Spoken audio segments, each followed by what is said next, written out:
Okay, Politico with an unbelievable piece about the number of times that Donald Trump lies in an average week. They studied 5 days, and this is the results they came up with. They explained they looked at Hillary Clinton and Donald Trump, and they say though Clinton spoke for less than half as long as Trump, extrapolating the frequency of her misstatements suggests that even if she too spoke for as many hours as Trump, he'd still surpass her nearly 4 times over in lying. So it's not like Hillary Clinton didn't lie. Of course she did in that same week.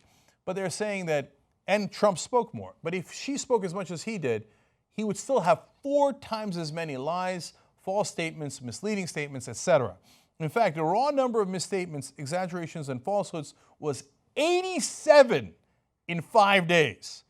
And there was one untruth for every 3.25 minutes, meaning 3 minutes and 15 seconds. If he's speaking at a rally or on television, he will lie to you every 3 minutes and 15 seconds. So now let's break down some of those lies. We're not going to do all 87. Some of them are more standard politician exaggerations. Let me start with those and get to the worst ones. He once said these, in that same week, 5-day period that just happened, he said these unilateral Obama administration climate change plans will increase monthly electric bills by double digits without any measurable improvement in climate whatsoever. Gross exaggerations, of course. I get it, he's on the opposite side politically, but the reality is the Nonpartisan Energy Information Administration estimated the administration's Clean Power Plan would result in a 3% increase in electricity costs and an additional 20% reduction in greenhouse gas emissions by 2030 relative to the rule not being implemented. So when he says your monthly bills are going to double, no, they're going to go up by 3%. I mean, that's Trump in a nutshell right there. Not remotely true. There's a tiny blip up. That's it. They're doubling. They're doubling. And are there any benefits? There's no benefits. No, that's not true. There's actually tremendous benefits. Okay, we go to a second one here. Hillary Clinton's war on energy will cost her economy $5 trillion at least, he says, while Trump would scrap the $5 trillion Obama-Clinton climate action plan. Now, he bases that on a Heritage Foundation study. The Heritage Foundation is deeply conservative. The number they have is total nonsense, not true at all. But still, listen to what it is. Even the conservative Heritage Foundation pegs the cost of the climate action plan at $1.47 trillion of lost national income by 2030, not $5 trillion. So he takes up the made-up $1.5 trillion and turns it into $5 trillion. Voila! It seems even worse now. Where did he get the $5 trillion number from? Nowhere. Maybe down here. He just made it up. There is not even a conservative think tank that thinks that, or anywhere close to that. Okay. And then he says about the economy, he says, and the jobs. Michigan is getting killed. Ohio is getting killed. A lot of states are getting killed, including, by the way, North Carolina.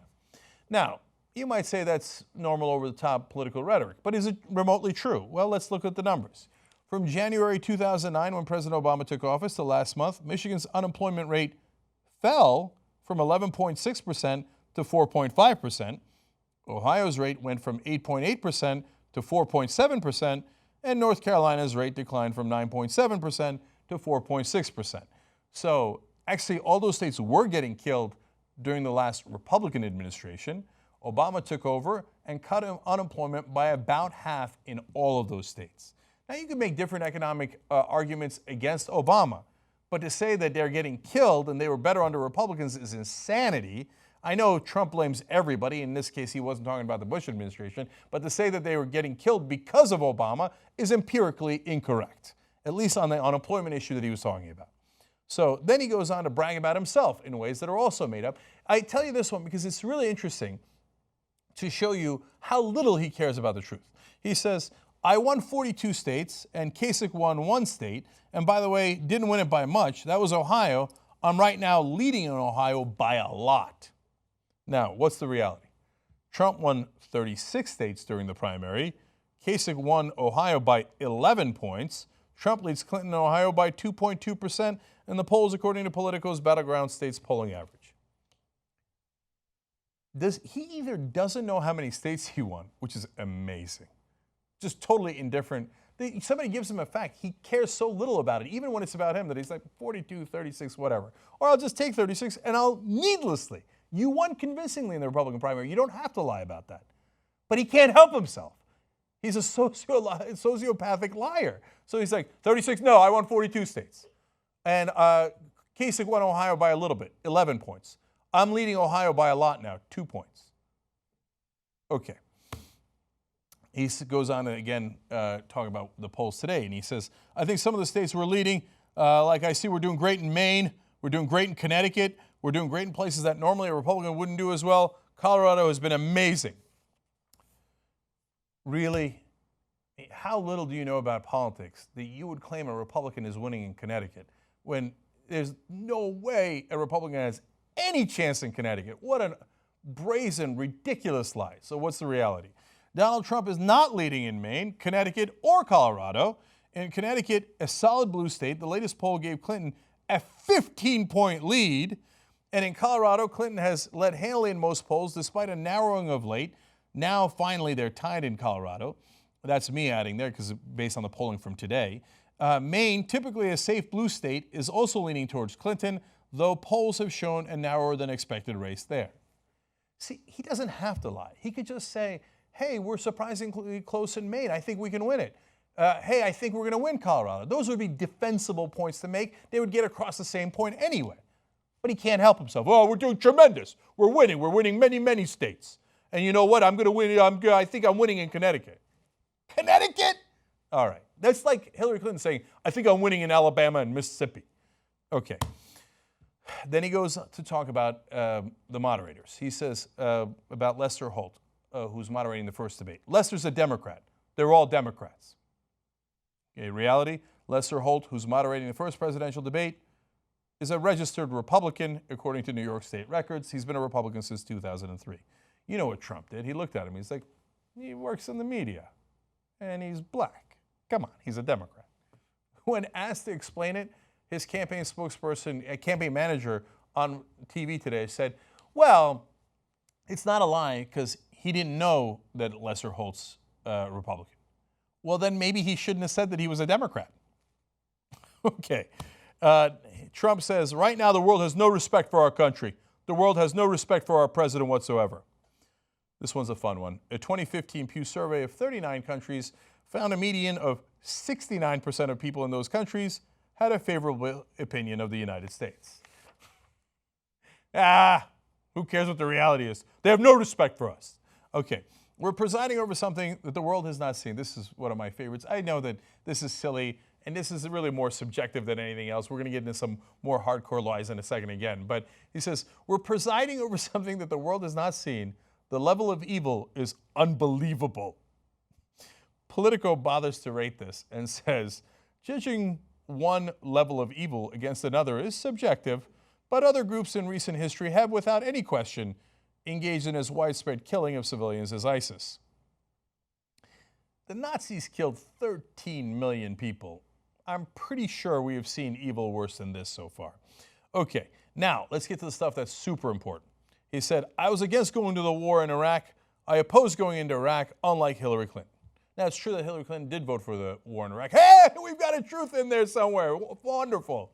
But was he opposed to the war in Iraq? No. Trump told Howard Stern he supported the invasion in 2002. That's before the war.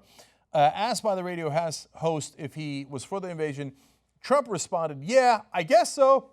I wish the first time it was done correctly. Clinton, in her role as U.S. Senator, voted for Iraq invasion in 2002, as I just told you. So, by the way, that's Trump also in a nutshell. Everything's easy to criticize. Oh, we should have done the first Persian Gulf War better. I would have done it better. It's a mess. Yeah, the Iraq War, we should have done it better. Yes, he finally comes out against the Iraq War in 2004 when we all already knew it was a mess. Back before the war, he says, yeah, I guess I'm in favor of it. Sure, why not? But I could do it better. I could do it better. But Donald, you've done 6 official bankruptcies, let alone all the other companies that you sunk. I could do it better. You're a mess. You're a mess. I could do it better. But he's lying about the Iraq War. He was in favor of it, not against it. He says, ISIS is very strong. These were started by Hillary Clinton and her policies and Obama when they got out of Iraq. This is what happened. This is the remnant of that. So this is another insane line where he claims that Hillary Clinton and Obama started ISIS. Politico explains. First, the obvious. Clinton did not start ISIS. The group's founder included Abu Musab al-Zarqawi, who founded predecessor group al-Qaeda in Iraq, and Abu Bakr al-Baghdadi, ISIL's current leader, nor did all of it happen on Hillary Clinton's watch. The group's roots trace back to 2004, years before she became Secretary of State. And while Clinton left the administration in early 2013, many of ISIL's highest profile attacks, atrocities, and military victories happened after. It's amazing that we have to bother fact-checking someone when they say that Hillary Clinton started the terrorist group ISIS. All right. But his supporters go, oh, yeah, I bet she did. Yeah, that's right. Yeah, and Obama wasn't born here. Yeah, and then she started ISIS. And Trump was was against the Iraq war. You know why? Because he keeps on repeating it. He knows all he's got to do is say it enough times on TV. In his mind, the truth is irrelevant. Last couple for you. He says about ISIS, we're not knocking them. We're hitting them every once in a while. We're hitting them in certain places. We're being very gentle about it. Here's the reality. As of September 20th, the Defense Department has disclosed 11,697 strikes in Iraq and Syria against ISIS, 6,704 in Iraq, and 4,983 in Syria. We're being very gentle about it. The reality is we've dropped 12,000 bombs on them.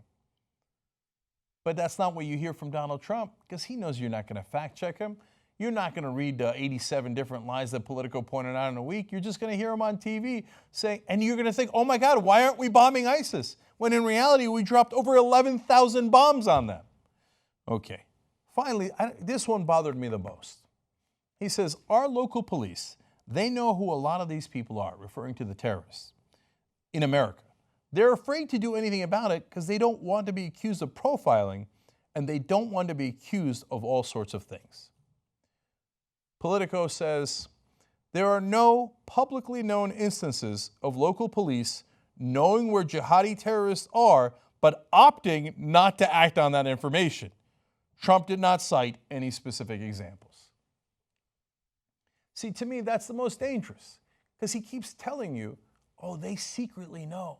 But Obama and Hillary Clinton and the Democrats are stopping the cops from arresting the terrorist who's going to blow you up. Oh, they know.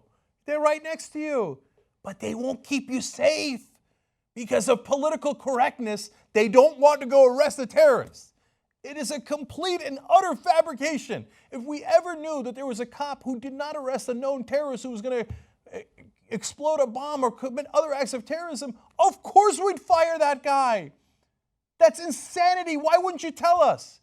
No, there are no examples. There is no evidence of that because he's a notorious and pathological liar. So he does all that so he can come in and say, I alone can save you and protect you.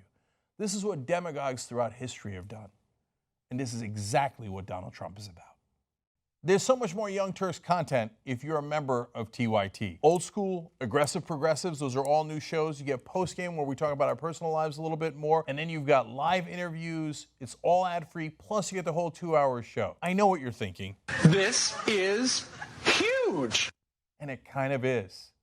TYTnetwork.com/join to become a member today.